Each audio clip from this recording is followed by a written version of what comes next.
Σε εσάς είχαμε μείνει και πρέπει να σας πω, εδώ μας εκπλήξατε με τη δημιουργία μιας νέας κίνησης. Ναι, είναι μια πολιτική κίνηση, κύριε Γκάκο, ο Δημοκρατικός Σύνδεσμος, πανελλαδική πολιτική κίνηση στον χώρο του ριζοσπαστικού κέντρου και φιλοδοξούμε μαζί με άλλες κινήσεις, με πρόσωπα στον χώρο. Συνομιλείτε και με άλλους βουλευτές. Ναι, και με άλλους βουλευτές.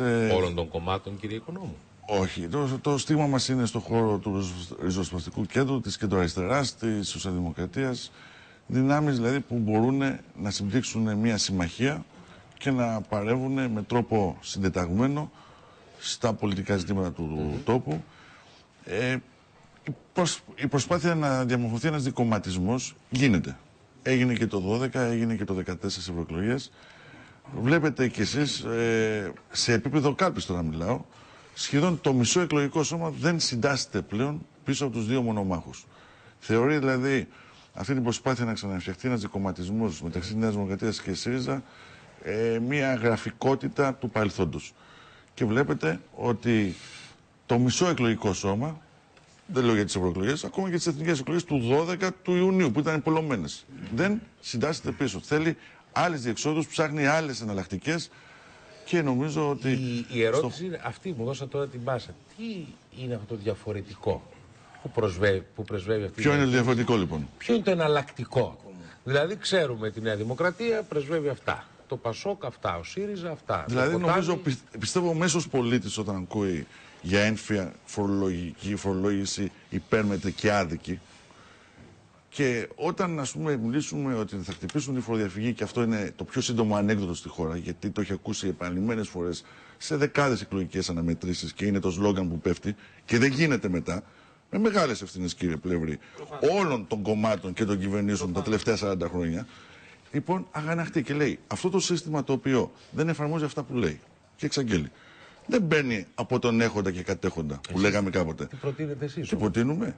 Να αλλάξει ο δημόσιος τομέας, το κράτος να γίνει ένας κράτος σύμμαχος στον πολίτη, να είναι μικρό, ευέλικτο σχήμα, παραγωγικό και αποτελεσματικό.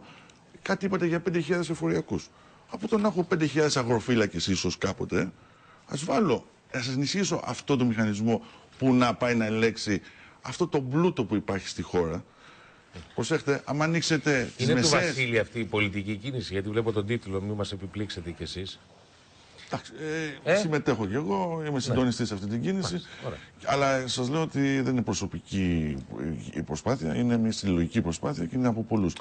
Λοιπόν, να σας κάνω μια ερώτηση. Άμα μπούμε στις μεσαίες σελίδες τις κοσμικές, βλέπουμε όλοι, και βλέπω κι εγώ με έκπληξη, ειδικά το κυριακάτικο τύπο που έχει μεγάλα αφιερώματα, κόσμος να περνάει όμορφα, παραδείσια, χαρούμενα, πλούτος, πάρτι τεράστια, χλίδι. Πού είναι όλα αυτά, ποιος τα έλεγε αυτά? Αυτοί δεν θα συμμετάσχουν επιτέλους, αυτή η τάξη των ανθρώπων, οι Έλληνες, οι συμπατριώτες μας, σε αυτή τη μεγάλη περιπέτεια που ζει η πατρίδα? Δεν θα πάει κάποιος, κύριε Πλεύρη, να τους ελέξει? Δεν ξέρω αν μπορεί να στέκει τα 2 δις που ζητάει και ο Τσίπρας. Αλλά ο κάθε πολίτης ξέρει τι ζητάει. Ότι δεν μπορείς να φορολογείς με το έμφυα αυτό τον άδικο φόρο έτσι, όχι γιατί φορολογεί την ακίνητη περιουσία, αλλά έτσι όπως κατανέμεται. Εδώ λοιπόν δεν πρέπει να κάνουμε κάτι. Ψεύτικες αξίες. Ψεύτικες αξίες του 7. Δηλαδή στο Βουτσά και στο Μαραθώνα. Εδώ δίπλα μας. Έχουνε, άμα σας φέρω παραδείγματα, έχω φέρει στη Βουλή, κύριε Πλεύρη, με δεκάδες ερωτήσεις, στην Αττική Γη εδώ που ζούμε. Πώς αξίες του 7, του 2007, που τότε είχε μια αξία πραγματικά η γη εδώ και οι περιουσίες είχαν ένα νόημα. Σήμερα να τους φορολογούν με αυτά τα δεδομένα, πρέπει να αλλάξει το κράτος.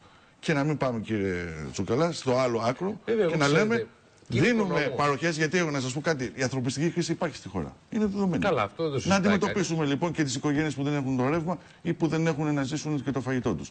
Αλλά να βρούμε έναν τρόπο, αυτό που θα προτείνουμε. Εγώ, κύριε Οικονόμου, να στέκεται. Τι λέω, είναι αυτό πολύ λέω. Ωραία αυτά που λέτε.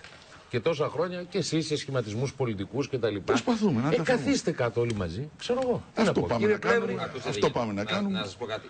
Εμείς δεν είμαστε μηδενιστικοί, δεν θέλουμε να μηδενίσουμε, δεν θέλουμε να είμαστε απαξιωτικοί στη χώρα μας. Θέλουμε να βοηθήσουμε.